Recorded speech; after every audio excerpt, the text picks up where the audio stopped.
Diz o ditado nos mercados: sell in May and go away, ou seja, venda em maio e vá embora.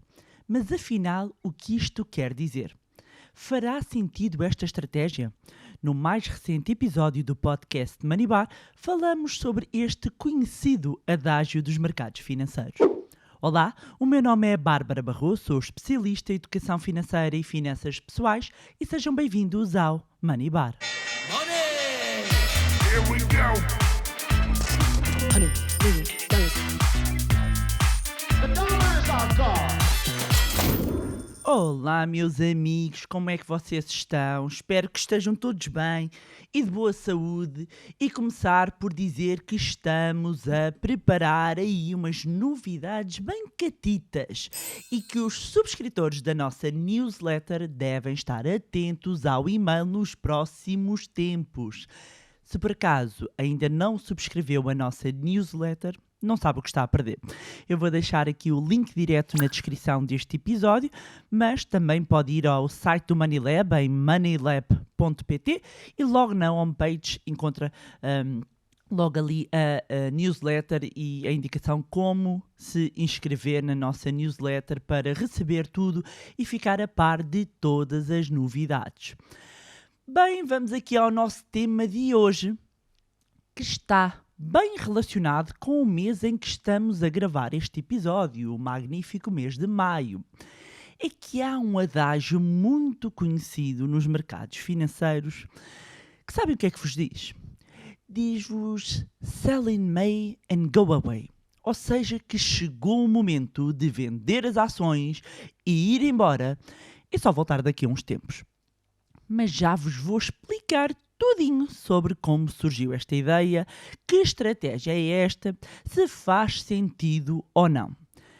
Vender em maio e ir embora, ou seja, sell in May and go away, é um ditado bem conhecido no mundo financeiro.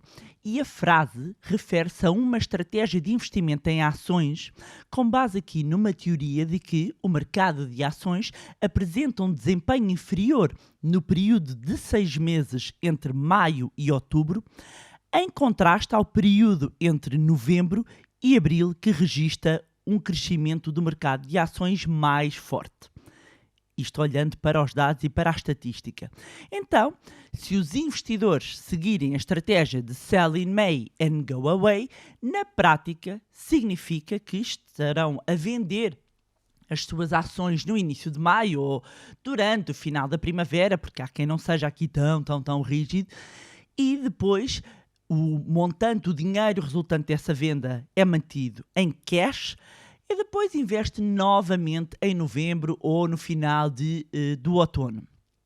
Ao utilizar esta estratégia, os investidores estariam assim a evitar manter as ações durante os tais meses de verão, que, segundo a estatística, mostra seriam meses mais fracos em termos de rentabilidade.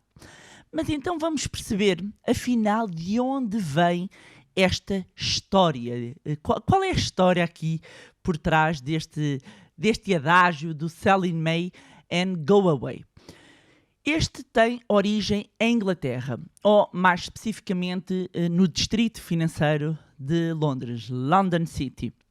E a frase original do vende em maio e vai embora ainda tinha aqui uma nuance que era volte no dia de St. Leger. Que é um evento de corrida de cavalos que foi estabelecido em 1776 e que é uma das corridas de cavalos mais conhecidas em Inglaterra e faz parte de um conjunto de corridas, é a última etapa e que decorre normalmente em setembro.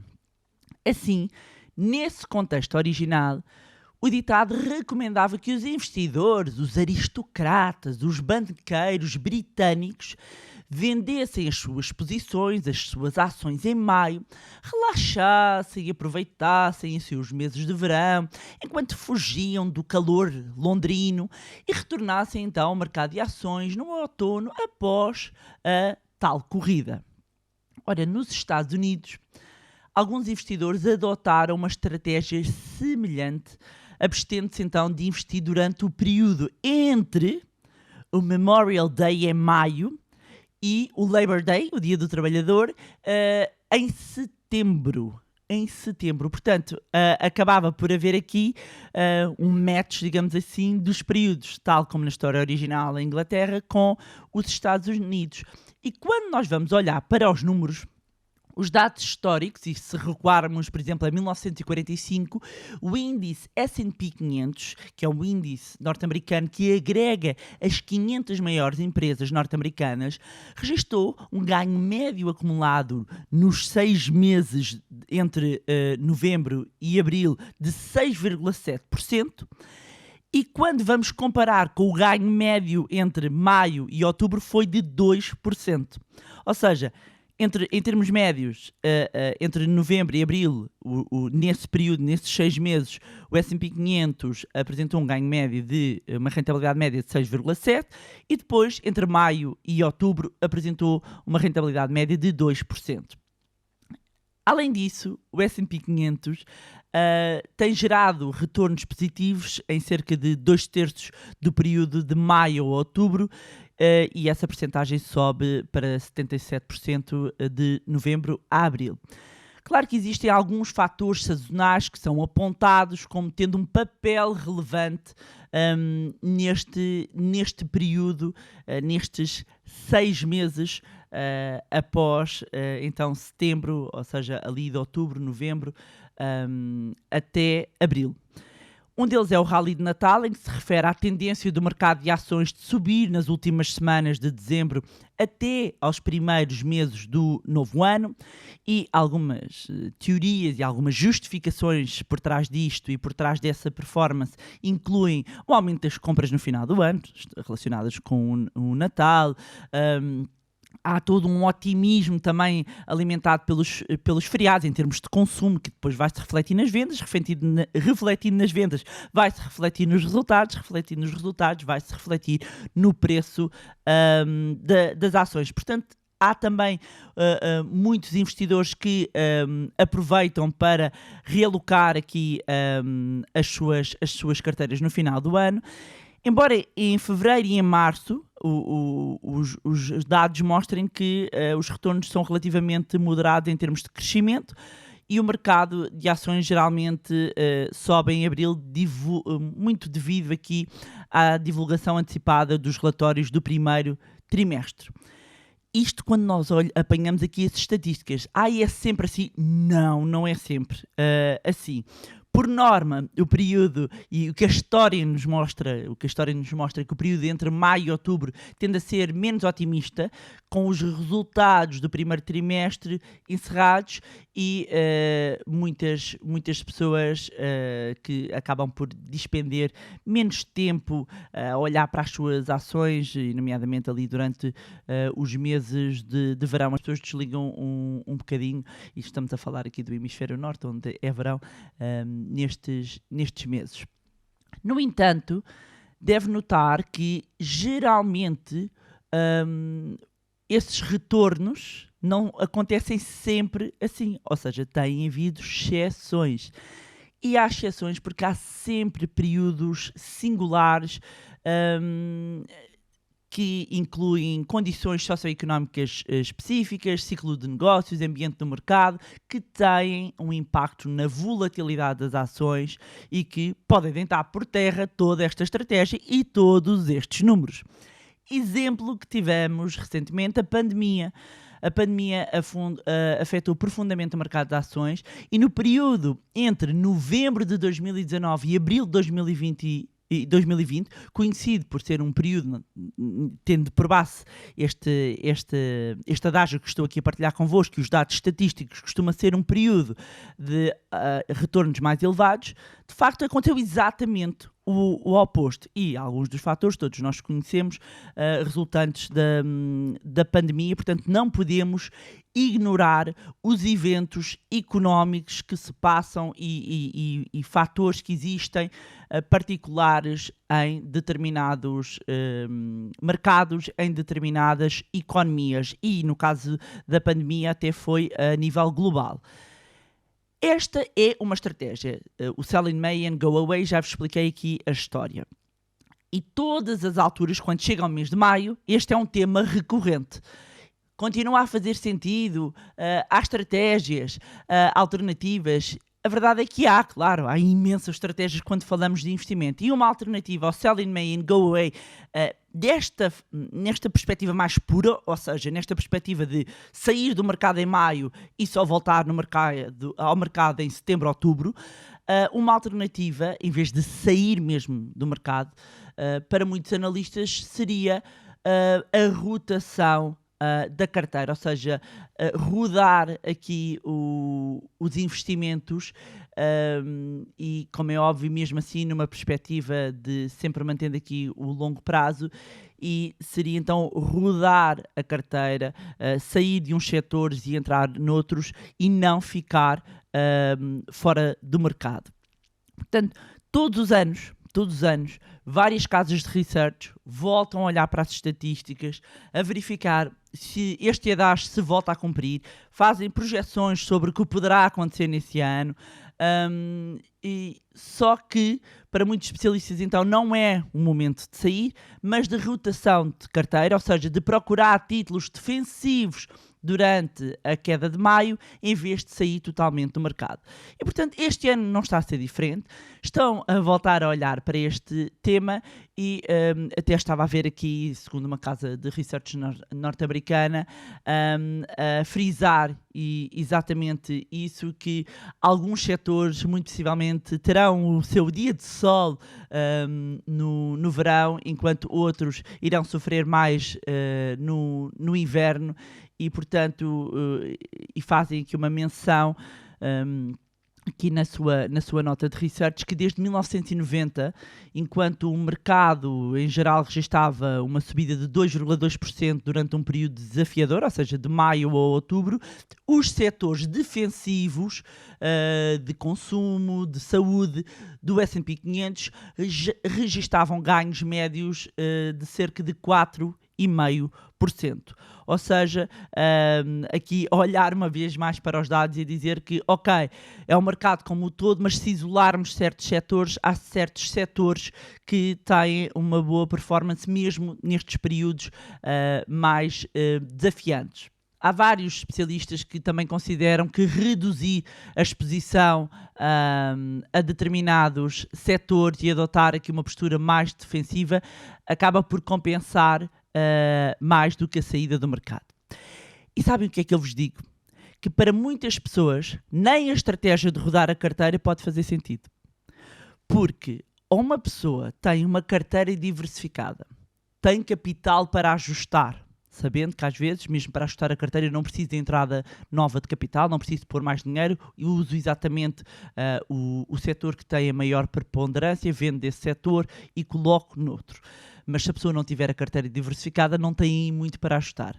Então, se uma pessoa tem uma carteira diversificada, tem capital para ajustar, tem tempo para analisar e sabe o que está a fazer, pode adotar essa estratégia de rotação.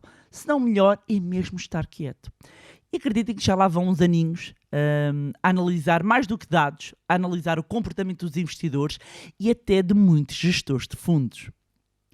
É porque sinto que a determinada altura tudo isto começa a soar muito a fazer o time the market, ou seja, tentar adivinhar a melhor altura para entrar e sair.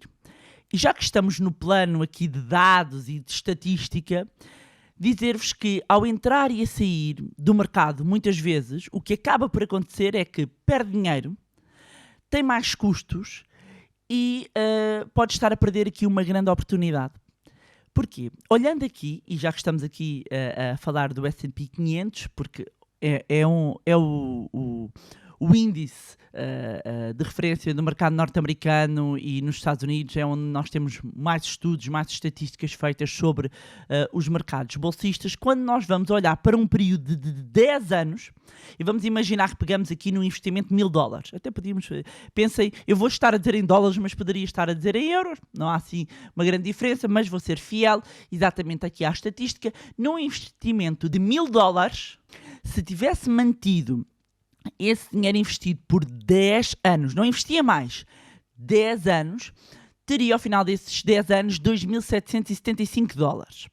Mas, e quero que tome atenção a isto, bastava ter perdido os 10 melhores dias, e atenção, não é num ano, os 10 melhores dias em 10 anos.